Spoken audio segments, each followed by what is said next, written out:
Assalamualaikum warahmatullahi wabarakatuh. Hai guys, selamat datang di Memikat, mengupas dan mengenal lebih dekat.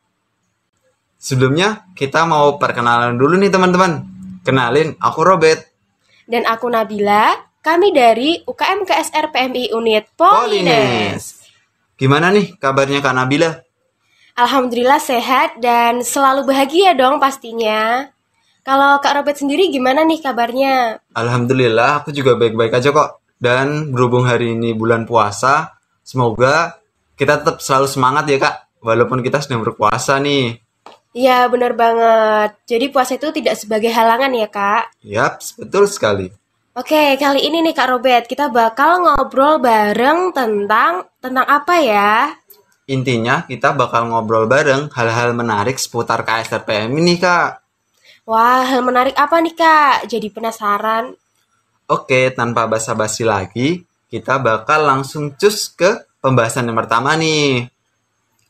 Sebelum kita bahas poin 1 yaitu mengenai apa itu KSR sebelumnya, kita kan udah buat nih Q&A-nya di IG KSR kan.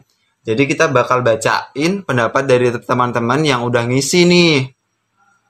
Oke, daripada penasaran nih Kak, langsung aja kita ke jawaban yang pertama ya. Dari @alfiaar26_. Nah, kata Kak Alfia nih, KSR itu adalah mahasiswa berhati mulia karena banyak mengikuti kegiatan sosial. Wah, keren banget deh pokoknya Keren itu. nih. Kalau kata Kak Alfia nih, KSR itu yang berhati mulia. Berarti suka menolong tanpa pamrih, Itu terus udah juga pasti sih, suka rela Kak. banget nih ya. Iya, benar banget. Terus kalau kegiatan sosial itu sepertinya seperti kegiatan di masyarakat umum ya? Iya, Soalnya kan benar. kegiatan sosial gitu. Pokoknya sosial itu yang melibatkan masyarakat banyak. Ya, terus sekali. Dan yang satu nih ya Kak, aku baca ini dari @dewi_amp. KSR itu adalah sahabat. Wow, sahabat gimana ya Kak maksudnya? Mungkin dalam artian KSR itu tempat di mana kita dapat menemukan sahabat-sahabat baru. Iya, benar banget pastinya. Sahabat itu kan bagai kepompong ya Kak? Ya, seperti judul lagu aja itu. Iya. Mungkin yang dimaksud juga menambah keluarga juga, Ya, menambah relasi. betul sekali. Gitu. Nah, ini ada banyak banget responsnya ya. Tapi ini aku bacain 4 aja karena nggak mungkin kalau aku bacain semuanya. Yap, Nanti benar sekali. bakal habis waktunya. Oke, langsung aja kita ke jawaban yang ketiga dari @siti_aisyah_. Nah, kalau dari Kak Siti nih ya, katanya KSR itu adalah kelanjutan dari PMR di perguruan tinggi. Wah, bener nggak ya Kak Robert? Berarti PMR dan KSR itu sama ya Kak? Atau gimana? Sepertinya sih gitu ya Kak. Nanti simak aja ya podcast kita sampai akhir. Ya, betul sekali. Mari kita lanjutkan ke yang terakhir aja ya Kak. Soalnya Ya. kan tadi nggak bisa banyak-banyak Kita ya. ambil 4 aja. Dari @ernachandra11 nih. KSR itu adalah organisasi sukarela. Ya, Nah, balik benar lagi banget. ke Kak Alfia tadi kan bilangnya KSR itu mahasiswa berhati mulia. Ya. Sedangkan Kak Erna Chandra ini bilangnya organisasi sukarela. Jadi mungkin ada kaitannya nih. Jadi tuh mahasiswa yang baik hati ataupun yang berhati mulia itu Melakukan melakukannya kegiatan secara sukarela atau gitu. tanpa paksaan pastinya. Ya, betul sekali. Bener banget sih jawabannya. Mungkin kita tinggal ngelengkapin atau Nah, nambahin aja ya. Ini Kak, nah menurut Kak Nabila sendiri nih, gimana sih pendapat Kak Nabila soal apa itu sih KSR? Oke. Kalau ngomongin seputar KSR ya Kak Robert ya. Mungkin kalau menurut orang awam atau orang yang baru tahu, mungkin mereka nganggapnya KSR itu seperti yang mereka tahu kalau pas jaga upacara. Kan ada orang yang jaga di belakang Ya, itu ya Kak yang ya. pakai rompi warna merah kan? Itu ya. yang kalau pas ada orang pingsan langsung lari. Lari bawa tandu. Nah, itu mungkin yang mereka tahu itu hanya sebatas itu. Bisa juga seperti itu sih Kak. Soalnya kan KSR PMI itu hampir mirip sama PMR yang dinaungi oleh PMI kan ya. Mungkin dari tanggapan teman-teman juga udah banyak sekali. Terus juga dari Kak Nabila sendiri juga udah nanggapin. Semoga nanti teman-teman bisa menyimpulkan lah ya. Apa itu KSR menurut teman-teman sendiri yang pandangan teman-teman itu adalah pandangan yang benar buat teman-teman. Gitu. Tapi ya Kak Robert, karena dulu aku juga join PMR di SMP dan SMA, awalnya itu aku kira KSR itu sama kayak PMR, tapi ternyata beda. Kalau PMR itu kan singkatan dari Palang Merah Remaja.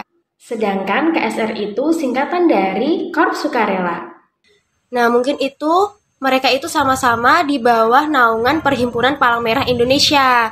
Cuman bedanya di tingkatannya aja. Kalau PMR itu kan mulai dari tingkatan SD, SMP, dan SMA. Kalau KSR itu di tingkatan perguruan tinggi. Nah, mungkin bedanya kita bahas itu dulu ya. Oke teman-teman, kita bakal lanjut lagi nih.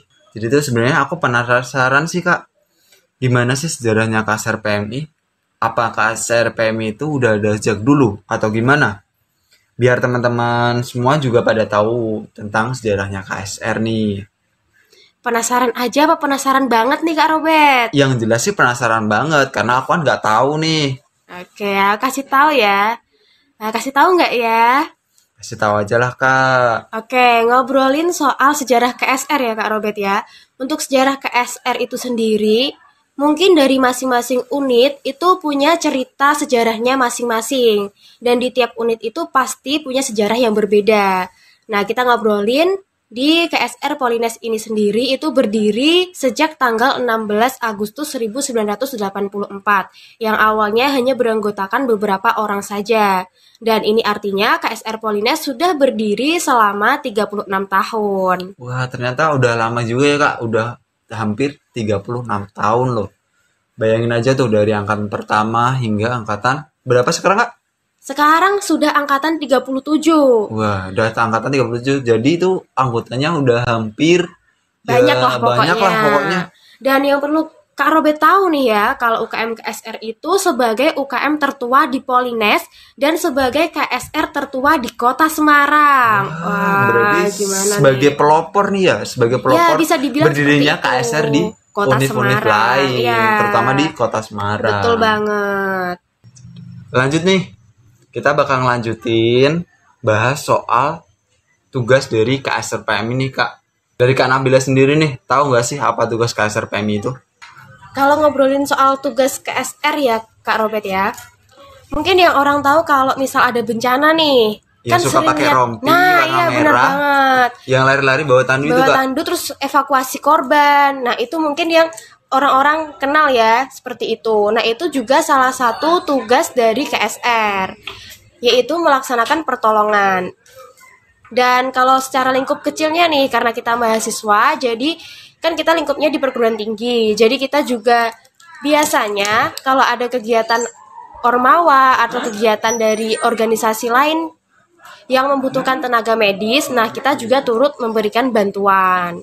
Jadi seperti itu ya Kak. Jadi tuh kalau di kampus sendiri kan banyak nih ormawa-ormawa, terus unit kegiatan mahasiswa yang lain itu kan banyak ngadain iya. kegiatan-kegiatan yang memerlukan tenaga medis nih buat jaga-jaga, misalkan ada yang cedera itu kan bisa dibilang tenaga medis ini begitu penting gitu loh di kegiatan-kegiatan itu ya Kak. Karena kejadian kayak cedera gitu kan juga sering ya Kak Robert ya. Nah, KSR PMI itu juga wajib menjaga kesiapsiagaan dengan mengikuti kegiatan pembinaan, kegiatan pendidikan, dan pelatihan pastinya. Nah, itu merupakan tugas KSR secara umumnya. Untuk tugas KSR di masing-masing unit, mungkin nanti bisa ditambahkan aja ya teman-teman. Nah gitu teman-teman. Jadi tuh untuk tugas KSR sendiri, selain memberikan pertolongan, terus juga mendapatkan pelatihan dan pembinaan, kita juga dapat pelatihan dari pihak profesional loh. Terus Kak Robert, kemarin kan si COVID udah 1 tahun lebih ya. Nah itu artinya kita juga sudah 1 tahun lebih hidup melawan pandemi COVID-19. Nah untuk kontribusi sebagai anggota KSR di masa pandemi nih, Kak Robert udah ngapain aja? oh iya ya Kak, berarti itu emang udah setahun lebih ya kita ikut melawan pandemi COVID-19 saat ini. Terus juga kalau nggak salah nih ya Kak, di Indonesia sendiri itu udah hampir jutaan kasus korban terkonfirmasi positif, dan bahkan ya Kak, ada hampir 40.000 orang meninggal akibat terpapar virus COVID-19 ini Kak. Wah serem ya Kak Robert ya. Ya kalau dari aku sih ya selama ini dengan semaksimal mungkin tetap mematuhi protokol kesehatan dan menjaga kesehatan serta jaga imun dan tetap menjalankan 3M dari Kak Nabila nih. Tahu nggak 3M itu apa? Tahu dong, 3M itu kan yang pesan ibu itu ya Kak? Ya betul sekali. Memakai masker, menjaga jarak, dan mencuci tangan. Intinya kalau kita semua bisa dan selalu menaati prokes yang dianjurkan oleh pemerintah, saya yakin deh pasti pandemi ini segera berlalu. Soalnya ya itu kita selalu dengan menaati protokol kesehatan, terus juga selalu mengenakan masker, mencuci tangan sebelum berkegiatan ataupun setelah kegiatan, dijamin deh kita bakal terhindar dari COVID-19. Wah, keren banget ya.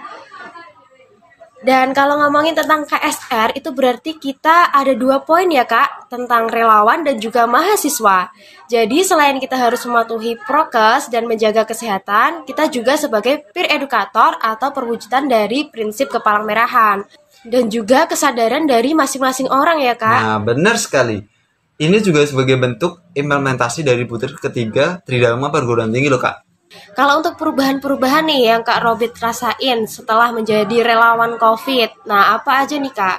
Ngomongin soal pandemi COVID-19 pasti erat kaitannya dengan WFH atau Work from home. Nah, di situ. Ya bener banget. Dan seperti sekarang ini kita sudah memasuki era baru atau kebiasaan baru yang kita sebut dengan new normal, yang artinya itu kita tetap produktif tapi dengan menjaga protokol kesehatan. Jadi kita tetap bekerja seperti biasanya, tapi juga dengan menjaga jarak, terus selalu memakai masker dan selalu mencuci tangan atau membawa hand sanitizer. Seperti itu. Terus sekali itu ya Kak. Jadi tuh selain untuk masyarakat umum, kita sendiri itu juga berlaku buat kita loh. Tadi buat prokes kesehatan, terus juga WFH-nya, new normalnya itu juga berlaku buat kita sebagai relawan muda.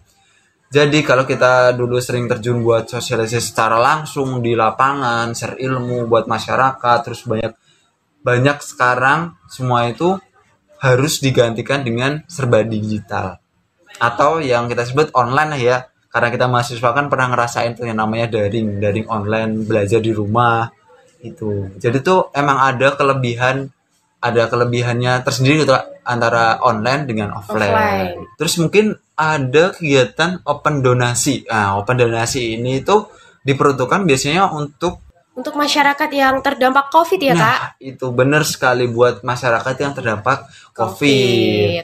Dan menurutku memang lebih baik mencari solusi dari situasi yang ada. Ya walaupun kan pasti teman-teman lebih, kalau berpikirnya tuh offline tuh lebih seru dan lebih greget karena bisa ketemu langsung, bisa ketawa-ketawa langsung. Kalau sekarang kan zamannya virtual semua ya Kak? Iya, zamannya harus online gitu. Ya, tapi buat sekarang ini, how to make online better than offline di masa pandemi ini. Menurutku itu lebih benar daripada harus memaksakan untuk melakukan kegiatan secara offline. Yap, terus sekali buat teman-teman semua ya. Jangan sampai lupa buat mengikuti ataupun melaksanakan prokes yang dianjurkan oleh Intinya pemerintah. ingat pesan ibu, 3M pokoknya. Ingat 3M, ingat pesan ibu, memakai masker, menjaga jarak, dan mencuci tangan. By the way, kalau menurut Kak Robert nih ya, kan Kak Robert udah lama nih join di KSR. Nah, menurut Kak Robert itu keistimewaan nih dari UKM KSR itu sendiri, seperti apa sih Kak? Bicara soal hal istimewa.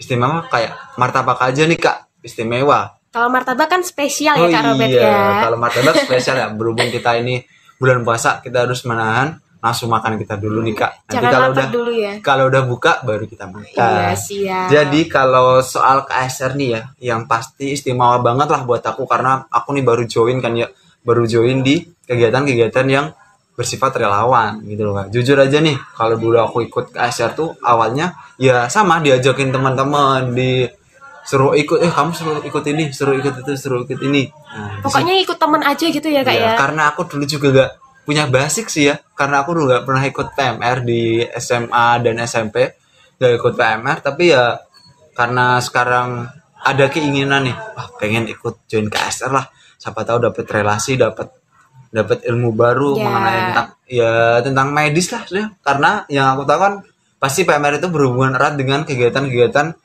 tentang medis ya. Dan Kak Robert ini orangnya suka yang coba-coba gitu ya Kak ya, mencoba hal baru gitu. Benar sekali Kak, aku tuh kalau ada hal baru nih rasanya tuh greget, pengen banget ikut, pengen ngerasain apa sih yang dilakuin orang-orang ini, terus apa sih yang aku dapat bakalan aku dapat dari kegiatan ini gitu loh Kak. Oke, keren banget sih Kak Robert. Jadi kalau menjadi relawan KSR itu kita nggak hanya jadi pasukan barisan belakang seperti yang kalian tadi pikirkan ya. Jadi nggak hanya seputar itu, tapi kita juga mendapatkan banyak hal. Kita dilatih untuk bertahan hidup di alam bebas. Seperti itu ya Kak contohnya. Contohnya tuh kayak kegiatan survival di kegiatannya KSR nih Kak. Karena survival itu kan kegiatan di alam liar tuh, alam liar yang belum pernah kita injak kaki di situ. Ya, di KSR juga diajarin rappling. Pokoknya itu seru banget lah.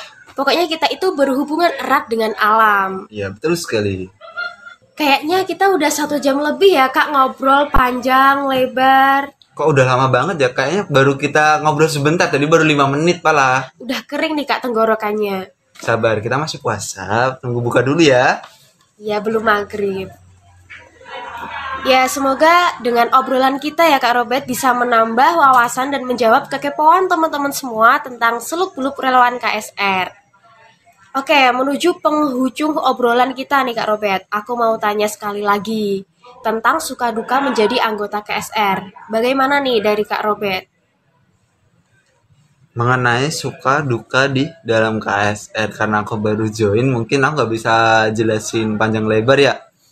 Jadi tuh kalau suka dukanya di KSR tuh kayak kita tuh dapat pengalaman baru yang nggak bakal kita dapatin di tempat-tempat lain.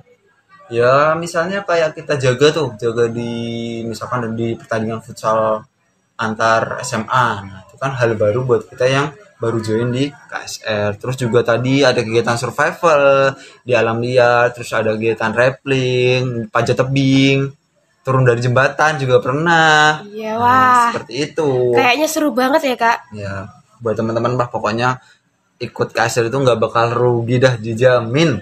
Kalau buat dukanya sih capek lah, pasti semua kegiatan itu bakal ada rasa capek. Tapi nih ya, tapi kalau kita capeknya itu ikhlas, terus kalau kita capeknya itu bahagia, kita nikmatin capeknya di dan capeknya itu bareng-bareng pastinya. Itu diibaratkan kalau kita bawa beras itu dipinggul bareng-bareng. Jadi capeknya tuh nggak kerasa gitulah ya. Jadi kita hanya merasain wah senangnya doang, ngerasain bahagianya aja tanpa mikirin dukanya. Iya benar banget. Intinya itu ikut KSR itu lebih banyak sukanya dan hampir nggak ada dukanya. Gitu ya Kak ya? Iya betul sekali. Dan sukanya jadi anggota KSR ya Kak, kita itu bisa nolong banyak orang dengan kemampuan kita, dengan ilmu kita gitu loh Kak. Dan setelah kita menolong orang, terus lihat senyum orang yang kita tolong, itu kayak bahagia banget gitu loh. Pasti hatinya langsung berbunga-bunga. Iya gitu. Nah menurutku itu istimewa banget sih dari anggota sekali KSR. Sih. Kalau dari aku kan ya emang tujuan yang mulia lah dari anak-anak KSR, relawan KSR saat bantu orang itu adalah tujuan sangat mulia lah buat aku. Ya bener banget. Oke, kayaknya cukup sekian ya Kak obrolan kita kali ini. Ya karena juga udah hampir ngobrol sana sini, juga udah hampir jelasin dari apa itu KSR, terus sejarahnya, sampai suka dukanya ikut kegiatan di KSR nih teman-teman. Ya semoga dengan kegiatan ini ataupun kalian teman-teman dengerin hal yang kita omongin dari tadi, kita ngobrol ya Kak. Terus semoga bermanfaat buat teman-teman, semoga teman-teman paham apa yang kita sampaikan tadi. Mungkin cukup ini ya Kak baru untuk pertemuan kali ini. Semoga kita bisa bertemu lagi ya teman-teman. Di lain kesempatan. Ya, betul sekali. Oke, sepertinya cukup sekian dulu ya Kak Robert obrolan kita kali ini. Dan kita izin untuk mengundurkan diri nih teman-teman. Semoga lain waktu kita bisa bertemu kembali ya. Tetap stay tune di podcast Momikat. Mengupas dan mengenal lebih dekat. See you guys.